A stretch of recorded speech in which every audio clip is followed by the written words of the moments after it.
1993 সালের পর প্রথম ত্রিপুরার ডুম্বুর জলবিদ্যুৎ প্রকল্পের বাঁধ খুলে দিছে ইন্ডিয়া, আর তার সাথে খুলে দিছে গজলডোবা বাঁধ।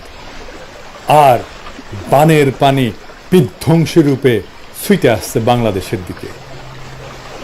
ডুবে গেছে জেলার পর জেলা। কিন্তু কেন? কারণ বাংলাদেশকে বন্যায় ডুবাই দিয়া ভারত প্রফেসর ইউনূসের সরকারকে বিপদে ফেলতে চাইতেছে। একই সাথে বাংলাদেশের ছাত্র জনতা দিল্লিদাসী হাসিনাকে জয় বাংলা করে দিছে, তার মানে ইন্ডিয়ারে আউট করে দিছে। এইটা সফল করায় ভারত তার প্রতিহিংসা চরিতার্থ করতেছে। ভারত আর হাসিনা আমাদের যে কোনো বৈধ লড়াইকে জঙ্গি জামাত ট্যাগ দিয়া ডিলেজিটিমাইজ করত। এখন কোনো কিছু করতে না পেয়ে পাগল হয়ে গেছে। হাসিনার পতনের সাথে ইন্ডিয়া আউটের সাথে কেমনে এই বাঁধ খুলে দেওয়া জড়িত, আসেন সেটা আমরা দেখি। বিরোধী দলের আন্দোলনকে যদি জঙ্গি আন্দোলন হিসেবে দেখানো যায়, তাইলে এর বিরুদ্ধে পশ্চিমা দেশগুলোকে উস্কা দেওয়া যায়, এবং এইটাই করে আসছে আওয়ামী লীগ দিনের পর দিন, যুগের পর যুগ ধরে। ভারতের কপাল খারাপ, সেই সুযোগ পাওয়ার আগেই খুনি হাসিনা প্রাণ নিয়ে পলায় গেছে ইন্ডিয়া। জঙ্গি বয়ান ফেল করলেও ইন্ডিয়া কিন্তু একই বয়ান এখনো চালায় যাইতেছে, কারণ সে জানে কোনো উপায় পশ্চিমা বিশ্বকে যদি বোঝানো যায় যে জঙ্গিরা বাংলাদেশের ক্ষমতার কেন্দ্রে এসে পড়ছে, তাইলে সে বাংলাদেশে হস্তক্ষেপ করলে পশ্চিম সম্ভবত সেটা মেনে নেবে। যেমন তারা 7ই জানুয়ারির দামি নির্বাচনকেও প্রকৃতপক্ষে মেনে নিছিল। প্রফেসর ইউনূস দেশের ক্ষমতা গ্রহণ করায় ভারত এবং তার গোয়েন্দা সংস্থার একটা বড় মুশকিল পড়ে গেছে।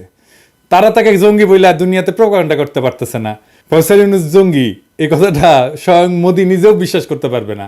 সুতরাং তারা নামছে এমন এক কাজে যেন প্রফেসর ইউনূসের সরকারকে ক্রমাগত বিপদে ফেলা যায়, এবং তারা এই কাজ করে যাবে, দিনের পর দিন করবে, একটার পর একটা করে যাবে। এই বন্যায় ব্যাপক ক্ষয়ক্ষতি হবে, ফসল ডুবে গেছে, খামার ধ্বংস হয়েছে, গবাদি পশু মারা গেছে, প্রচন্ড খাদ্যাভাব দেখা দেবে, মানুষজনকে সরাইতে হবে, এবং পুরা প্রশাসন পুরা সরকার এই বন্যার ধকল সামলানোর কাজে ব্যস্ত হয়ে যাবে। এই অর্থনৈতিক ধাক্কা সামলানো খুব কঠিন হয়ে যাবে। তার মধ্যে তো হাসিনা দেশকে পুরোটা ফোপড়া বানাই দিছে। এখন তাদের একটাই মিশন, তা হইল প্রফেসর ইউনূসের সরকারকে যেভাবে পারে বেকায়দা ফেলা। এই বাঁধ খুলে ডুবায় দেওয়া তারই একটা পদক্ষেপ। এই বন্যা পরিকল্পিত বন্যা, এটা কোনো প্রাকৃতিক দুর্যোগ না। কোনো সতর্কতা ছাড়া একবারে বাঁধ খুইলা জনপদের পর জনপদ ডুবাই দিছে। আইন অনুসারে এটা করতে পারে না, কিন্তু সতর্কতা দিতে হবে এবং ধীরে ধীরে পানি ছাড়তে হবে, এটাই নিয়ম। এটা প্রতিহিংসা। আর এইটা আমরা ভারতের মিডিয়ার হেডলাইনে দেখতে পাই। দেখেন কি লিখছে, কি নির্মম রসিকতা। অবশ্য আমাদের পোলাপানেরা ওই রসিকতার পরে ওই ওয়েবসাইটে জয় বাংলা করে দিয়েছে হ্যাক কইরা। তো যাই হোক, আমরা কি ভারতের এই প্রতিহিংসার মুখে বসে থাকবো? না, এইটার দাঁত ভাঙা জবাব দিতে হবে। এর দাঁত ভাঙা জবাব হিসেবে আমরা টোটাল ইন্ডিয়া বয়কটের ডাক দিচ্ছি। আমরা এর আগে ইন্ডিয়ান প্রোডাক্ট বয়কট করছিলাম, কিছু সিলেক্টেড প্রোডাক্ট বয়কট করছিলাম। এইবার আমরা টোটাল ইন্ডিয়া বয়কটের ডাক দিচ্ছি। শুধুমাত্র ইন্ডিয়া পণ্য না, সেই সাথে ইন্ডিয়া থেকে সকল প্রকার শিল্পের কাঁচামাল আনা বন্ধ হবে। ছাত্র জনতা এটা নিশ্চিত করবেন। তৃতীয় দেশ থেকে কাঁচামাল আনলে খরচ যদি কিছুটা বেশিও পড়ে, সেইটা আওয়ামী চাঁদাবাজি বন্ধ হয়, শিল্পের মালিকানা পুরোপুরি পুষায় নিয়েও লাভের খাতায় কিন্তু থাকবেন। আমাদের সাপ্লাই চেইন ইন্ডিয়া থেকে সরায় নেওয়ার এটাই মোক্ষম সময়।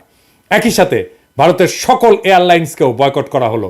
ইন্ডিয়ান কোনো এয়ারলাইন্সে কেউ টিকিট কাটবেন না, কোনো বন্দরে ভারতীয় মালামাল খালাস করবেন না, কোনো দোকানে ভারতীয় পণ্য পাইলে সেটা এখন ধ্বংস করবেন। আমরা এর আগে বলছিলাম তুলে নিতে বলবেন, না রাখতে বলবেন, কিন্তু এখন বলতেছি এটা ধ্বংস করবেন। কোনো ভারতীয় পণ্য বহন করবেন না, কোনো পরিবহন যেন না পায় পণ্য নিয়ে আসার জন্য।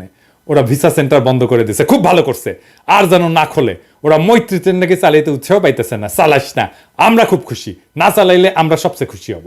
সরকারকে আহ্বান জানাচ্ছি, ভারতের সাথে সকল চুক্তি উন্মুক্ত করেন, যা যা এক্ষুনি বাতিলযোগ্য সেইগুলো বাতিল করেন।